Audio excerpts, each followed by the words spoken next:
What's up, YouTube? Danny Hype here with another Dragon Ball Super TCG deck profile. Now I know I said my last one would be my last deck profile until set 2 drops, but I figured I'd show you guys this one because it's a pretty good deck. Now I was looking at the top. You guys probably already saw the top 8 list of the ARG that happened this past weekend. There was one of the decks that looked very similar to mine. That I was trying to build. It was a Ginyu tricolor deck. He made top 4 with it. So I was working on something pretty similar. I just couldn't figure it out. I had like our decks, like my deck and his deck were very similar, just give or take a few cards. But just mine didn't work the way I wanted it to, and obviously his did because he made top 8. So I did want to show you guys that because I did play test with it a lot and it is pretty good. I did change up his version a bit. If you do want to see his deck profile though, or sorry, his deck, one of my friends has a really good website with a bunch of just articles, contents, and he does have all the top 8 lists posted at that ARG. It's called dbsheadquarters.com. I'll leave the link for it down below so you guys can check it out so you can actually see his actual list. The list you're about to see is just kind of like a rough draft of what I'm trying to change up, because there's a few cards after playtesting with his version that I felt I kind of just wanted or needed, and then some things I didn't need in his deck. But that was just from me playtesting. I'm sure he playtested his deck a lot, and the reasons he has his cards are probably just as good, if not better, than mine. But this is my version. I don't want to completely steal his. So 100%, I don't want to take credit for this. As much as I'd like to take credit for this deck, and as close as I was to making this deck, he obviously came up with it first, and he topped with it, and he played with it. So this is 100% his deck. Yeah. So if you guys want to check out that list, just head over to my friend's content website. It's dbsheadquarters.com. I'll leave a link for it again. All right. 2 more things before I show you guys the video of the deck profile. I didn't forget about my giveaway with the tournament packs. I am going to make a separate video of it, just the information on the tournament, because I still don't want to make this one too long. It'll be on Octagon. I will be streaming it on Twitch. It'll happen sometime in the next one of the weekends coming up. I'm going to do the video where I'm actually going to open these packs, and then the winner of the tournament will get to choose whatever one that they want, and then the other tops, like whatever, I don't know what we'll decide yet, but we'll get the rest of these things that I've been winning for my locals. So yeah, so that's going to happen. Stay tuned for that video. And the next thing is I want to make a shout out to 2 people. One, it's like you guys, the community. You guys have been so great to me. Everyone's been super nice, just commenting and private messaging me. One of the guys I met online playing on Octagon, I'm gonna say your name, Jimmy. Thanks again. He's been a great supporter of my my channel. He playtests with me a lot on Octagon. He helps me stream on Twitch. He's just been a really good supporter, and it's just like a random person I met through the game, and it's freaking awesome. I love meeting new people and just being able to play with somebody. And yeah, thanks again, Jimmy, for all the support. And then the second one, he says he's my biggest fan, Faded Pharaoh. He asked for a shout out, so here it is, buddy. Here's a shout out. And yeah, so let's get into the deck profile.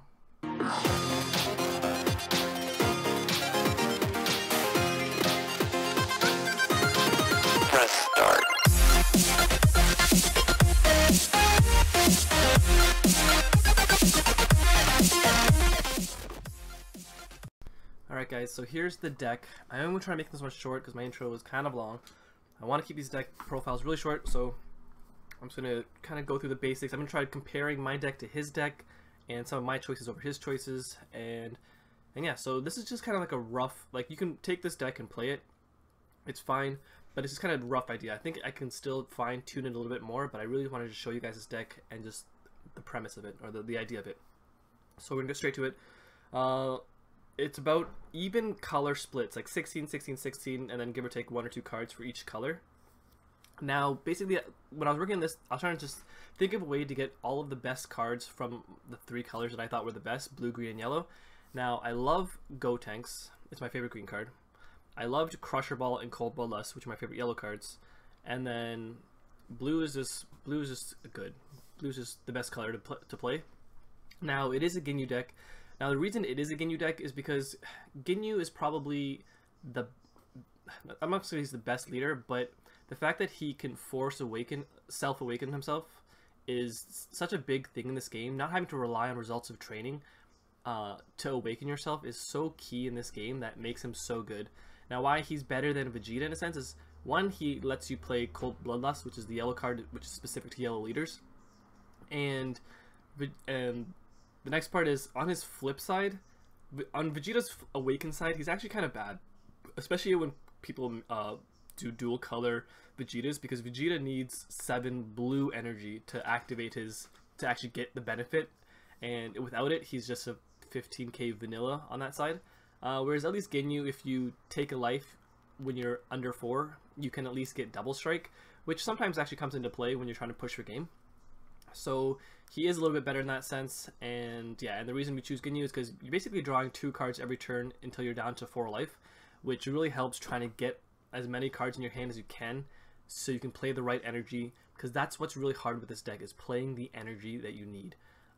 Just because there are 2 color cost things, and having 3 colors is really hard.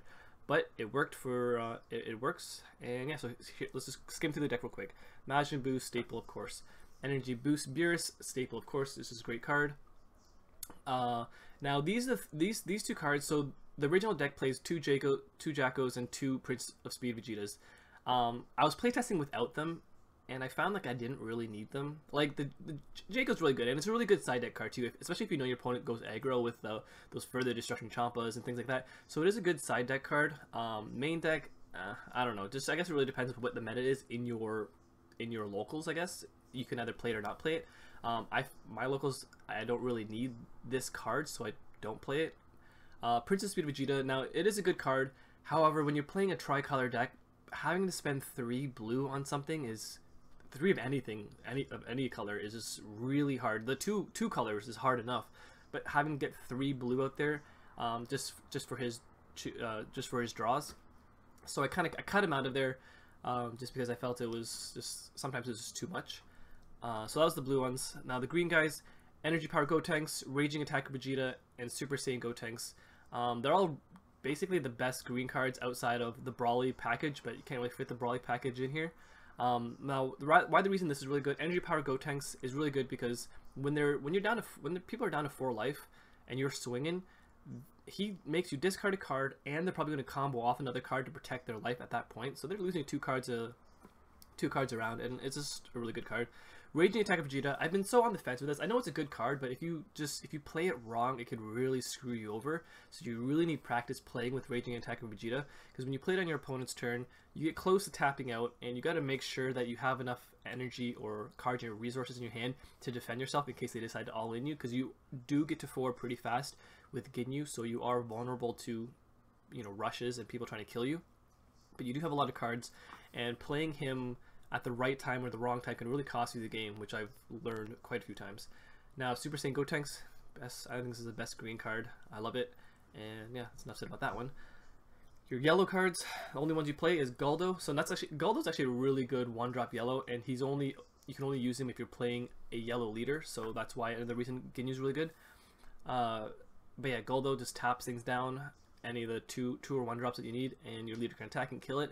And it's an actually good blocker, and if you somehow have 2 of it out when you're awakened, you actually get Ginyu's plus 5k thing. Because all of Ginyu's abilities are kind of irrelevant. Like when you're flipping him on the one side, you don't really care if you see a Ginyu, you're just doing it to draw cards to your hand and to awaken yourself. And then when you're at 4, I don't know, you only ever use the double strike if you're trying to game them, but other than that, you never want to really hurt yourself and give your opponent, an easier time to finish you off. Alright, so then yeah, and then there's the Dodoria, which is this basic 10k combo card. Now this is the hard part of the deck, because I think in his deck he played about 18 energy or extra cards, and when I was playing mine, I went up to as high as 22, and that's a lot of extra cards. And I've been trying to figure ways to skim it down. I haven't completely figured it out yet. Now the reason I'm playing more than him is because my favorite card is Objection. I know you guys, there's much people out there who say Objection's a terrible card, but I love Objection, and I don't care what you guys say. I play Objection. Yes, it's a neg, but when you're playing Ginyu, you can actually it's not so bad because you have so many cards in your hand. Like, there are some decks where it's hard to play Objection because you're so low on cards, especially if you're up against Vegeta. But when you're playing Ginyu, you're basically drawing 2 cards a turn. Objection is a lot easier to play. It advances your turns. Like, if your opponent doesn't play Objection and you do, you're a turn or 2 ahead of them, like in energy and so much. And honestly, when you play with and without it, you notice the difference when you don't have Objection on turn 2. Start playing your bigger drops later in the game. So that's why I love Objection. It's just a really good card. So yeah, we have Objection. So let's start with blue. Now, Senzu Bean is a really good card. I want to figure out a way to put 4 in here or more, just because it really does help fix the energy. Because remember, when this deck is it's not an easy deck to play because you really need to pay attention to what energy you're playing, what energy you're tapping out, what energy you're untapping with Super Saiyan Gotenks and Senzu Bean. And when you have 2, like when I get Senzu Bean early, I don't like it because I usually just energy it because I don't need it at that point, and other cards are just more important. And then when it gets later game, being able to switch your energy around to benefit you in whatever way you need is so key. So that's why I want to try fitting 3 or 4, but getting more extra cards in this is just very hard. Then you have your counter cards, which is basic Whis, Coercion, best counter in the game. Yep, Objection, I already went through that. Now, the reason why yellow is so good is these 2 cards, Crusher Ball and Cold Bloodlust. Now, another good card in yellow is Mecha Frieza, and that's why I couldn't make this deck work, because I was so sold on putting Mecha Frieza into this deck that it just kept clogging it up. And Mecha Frieza is a great card on its own, but it does have a lot of its weaknesses, and that's a big thing that he has that I put like, a difference in why his deck worked and mine didn't, because I was so sold on Mecha Frieza, but just the way the games have been played, Mecha Frieza just isn't as good as what he has here. But yeah, so Cold Bloodlust, Crusher Ball, both great cards, best cards in the best yellow cards, I think. Now he plays 4 and 4. I would 2 if I could just fit more things in this. It's just so hard to play so much extra cards. I used to think Crusher Ball was better than Cold Bloodlust, but man, honestly, Cold Bloodlust is insane. It is so much. It's so good that I actually think it's better than Crusher Ball now. And now I play 4 and 3. He does play 4 and 4. I obviously I lowered it by 1. Crusher Ball is still a really good card. It's just harder. Yeah, it's harder to get so many extra cards in here. Now the last thing is he plays 4 of the counter cards. So he plays about 8 counter cards. He plays 4 Whis and 4 of the full power energy, the one that kills the 1-drops, green one. Now that is a good card because there are some matchups where you will need it, so it is a good side deck card or main deck card. Only reason I chose to play King Vegeta Surprise Attack 1 because I like the card.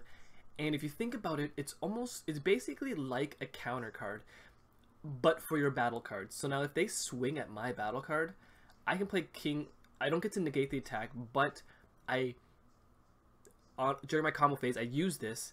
It kills whatever's attacking my guy, and for the rest of my turn, my guy basically won't die unless they want to kill more things.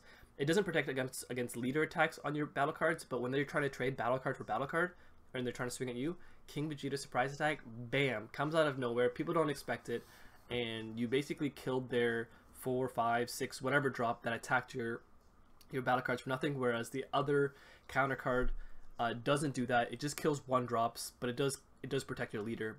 But I feel like there's just so much protection for your leader, and there's so much things to prevent your opponent from actually being able to do anything. That's what this deck is really controlling.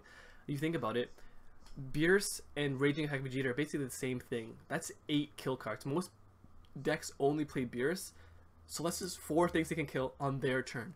You get access to 8 of them because there's a lot of things 4 and under that are worth killing with Raging Attack Vegeta, and then Beerus can deal with all the higher drops that are worth killing. So you think about it, that's 8 cards worth killing. Anything that they try to play to trade back, you can Cold Bloodlust, you can Crusher Ball, you can just do so much with this deck. It's really controlling. Honestly, when you're playing it, the opponents that I've been playing at my locals and even online, they always just say it just feels like I always had an answer to something they did. There's like, they could never have a safe turn. I always had something, and it was just very frustrating for the opponents to play, and that's why this deck is just really good. But yeah, so that's the deck. Hopefully I ran through it enough. I really want to make this shorter than a lot shorter. So hopefully you guys got the gist of the idea. Remember again, this, as much as I'd love to take credit for this deck, it is not my deck. I had the idea, I just didn't have the execution, and the player at the ARG did have the execution. So all credit goes to him. But I did want to share this deck because it is a really good deck, and yeah, I hope you guys try it out and have some fun with it. Yeah, so that's the deck.